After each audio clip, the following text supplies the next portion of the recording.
Assalamualaikum warahmatullahi wabarakatuh. Saya Sania Nabila dari Prodi Pendidikan Guru Sekolah Dasar Universitas Muhammad Husni Tamrin semester 5. Di sini saya ingin mempresentasikan tentang manajemen kelas 2. Faktor penentu keberhasilan inovasi pembelajaran. Yang pertama itu ada faktor kegiatan belajar mengajar.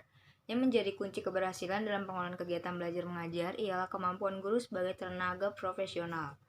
Guru sebagai tenaga yang telah dipandang memiliki keahlian tertentu dalam bidang pendidikan, diserahi tugas dan wewenang untuk mengelola kegiatan belajar mengajar agar dapat mencapai tujuan tertentu, yaitu terjadinya perubahan tingkah laku siswa sesuai dengan tujuan pendidikan nasional dan tujuan institusional yang telah dirumuskan. Lalu yang kedua ada faktor internal dan eksternal. Dari faktor internal ini ada yang pertama itu guru. Guru sebagai ujung tombak dalam pelaksanaan pendidikan merupakan pihak yang sangat berpengaruh dalam proses belajar mengajar.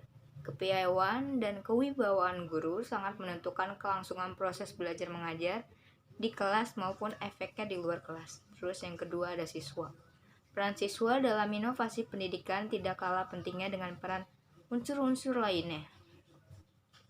Karena siswa bisa sebagai penerima pelajaran, pemberi materi pelajaran pada sesama temannya, petunjuk, dan bahkan sebagai guru. Lalu yang ketiga ada kurikulum.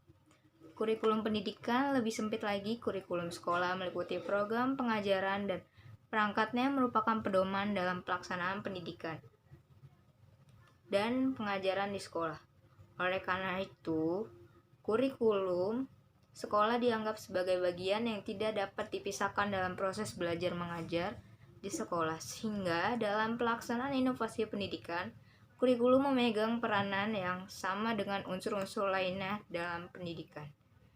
Lalu, faktor eksternal itu ada fasilitas. Fasilitas merupakan hal yang ikut mempengaruhi kelangsungan inovasi yang akan diterapkan. Tanpa adanya fasilitas, maka pelaksanaan inovasi pendidikan akan bisa dipastikan tidak akan berjalan dengan baik. Lalu selanjutnya ada lingkungan sosial masyarakat. Tanpa melibatkan masyarakat sekitarnya, inovasi pendidikan tentu akan terganggu, bahkan bisa merusak apabila mereka tidak diberitahu atau dilibatkan. Keterlibatan masyarakat dalam inovasi pendidikan sebaliknya akan membantu inventor dan pelaksana inovasi dalam melaksanakan inovasi pendidikan. Lalu ada sistem pendidikan atau pengelolaan dan pengawasan. Dalam penyelenggaraan pendidikan di sekolah diatur dengan aturan yang dibuat oleh pemerintah. Penanggung jawab sistem pendidikan di Indonesia adalah Departemen Pendidikan Nasional yang mengatur seluruh sistem berdasarkan ketentuan-ketentuan yang diberlakukan. Dalam kaitan dengan adanya berbagai macam aturan dari pemerintah tersebut, maka timbul permasalahan sejauh mana batas kewenangan guru untuk mengambil kebijakan dalam melakukan tugasnya, dalam rangka menyesuaikan dengan kondisi dan situasi setempat. Selanjutnya ada syarat-syarat kelas yang baik. Yang pertama itu rapi, bersih, sehat, tidak lembab. Yang kedua cukup cahaya dan meneranginya. Yang ketiga ada sirkulasi udara cukup. Lalu yang keempat ada perabot dalam keadaan baik, cukup, jumlah dan ditata dengan rapi. Dan yang terakhir, jumlah siswa tidak lebih dari 40 orang. Ini ada fungsi manajemen kelas. Yang pertama itu ada perencanaan. Perencanaan merupakan kegiatan berpikir atau main untuk menetapkan tujuan. Lalu selanjutnya ada pengorganisasian. Pengorganisasian pengajaran yang diterapkan di sekolah harus memperhatikan faktor perbedaan kemampuan dan latar belakang siswa. Selanjutnya ada menggerakkan.